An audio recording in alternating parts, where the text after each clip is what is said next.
Hindi na lang mga tsuper ang dumadaing sa sunod-sunod na pagsipa ng presyo ng petrolyo, kundi pati mangingisda.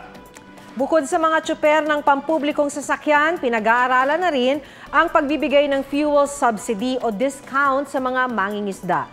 May report si Joseph Moro. Hindi naman kami sir ng pasensya sir. Pasahero na po ang nagre-reklamo, pinupuno nyo po. Hindi ba kayo natatakot dyan? Pasensya na lang po. Pasensya na lang sir. Abot-abot ang paghingi ng dispensa ng nasitang driver ng jeep sa Taft Avenue sa Maynila. Naharang din ng isang UV Express. Kasi masikip masyado kung dalawahan. Kaya kita pinara. Hawa na kayo sir. Katatapos ko lang diyan sir eh. Ang katwiran nila. Ang taas ang diesel ngayon eh. Kulang po talaga sir pag pag dala-dalawa lang po sir, kukulangin yung namin eh. Sa biyahe. Ubod ng taas ng diesel sir. Mataas pa ang bondihan namin, sir. Alam naman po ng gobyerno yan. Intay-intayin lang po natin kasi meron naman po pinag-uusapan na dadagdagan nga po ang capacity. Pero sa ngayon po, we still remain na 50% pa rin po ang dapat na ipatupad. Ang tinutukoy dyan, ang mungkahi ng Department of Transportation na gawing 100% capacity na ang mga pampublikong transportasyon. Tatalakayin niya ng IATF sa Huwebes bagamat nagsabi na ang DOH na delikadong magsiksikan. Habang wala pang desisyon dyan, inaabangan muna ngayon ng mga driver ang pangakong 1 bilyong pisong fuel subsidy na ilalabas ng Finance at Budget Department. Para yan sa 178,000 na tsuper sa National Capital Region, Central Luzon at Calabarzon, bagamat di pa raw pinalang listahan.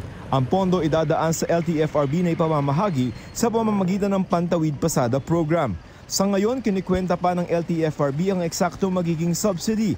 Pero kung sakali, papatak na mahigit 5,000 piso yan kada driver. Pagkakasyahin po natin yung 1 billion divided by the number of beneficiaries po. Yun po ang basically ang formula that we're going to adopt.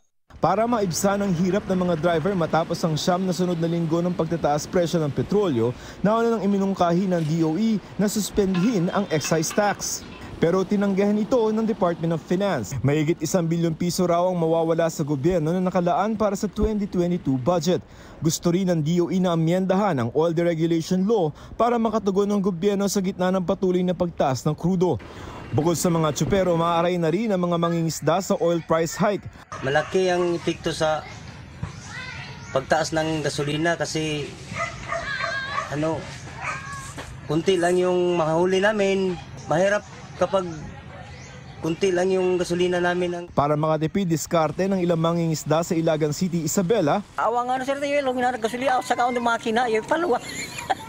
Sabi ng Department of Agriculture, kalahati ng production cost ng isda ay napupunta sa krudo.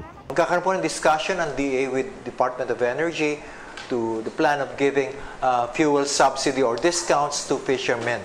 This will only be implemented among 30,000 municipal fisher folk at 138 commercial fishing vessels.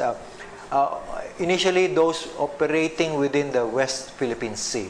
Joseph Morong, GMA News. Huwag magpahuli sa mga balitang dapat niyong malaman.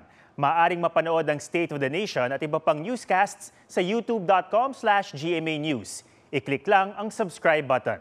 Sa mga kapuso naman abroad, maaari kaming masubaybayan sa GMA Pinoy TV at www.gmanews.tv.